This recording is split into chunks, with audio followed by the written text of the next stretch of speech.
దాదాపు గత 3 లేదా 4 ఏళ్లుగా ఉమ్మడి చిత్తూరు జిల్లా పరిధిలో ఏనుగుల గుంపు సంచరిస్తూ ఎక్కడో ఒక చోట పంటలపై తమ దాడుల వేటను కొనసాగిస్తూ రైతులకు కష్టనష్టాలు పాల్చేస్తున్న విషయం మనందరికీ తెలిసిందే.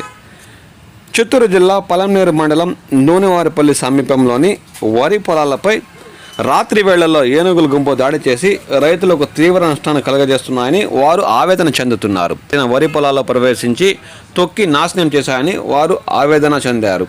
రైతు జోగుల రమేష్కి చెందిన వరి పంటను ఏనుగుల గుంపు ధ్వంసం చేశాయి. ప్రభుత్వం తమకు నష్టపరిహారం చెల్లించి ఆదుకోవాలని ఈ సందర్భంగా ఆయన కోరారు. ఈ ఏనుగుల గుంపును దూర ప్రాంతాలకు తరిమేసేందుకు అటవీ శాఖ అధికారులు కృషి చేయాలని వారు ఈ సందర్భంగా డిమాండ్ చేస్తున్నారు.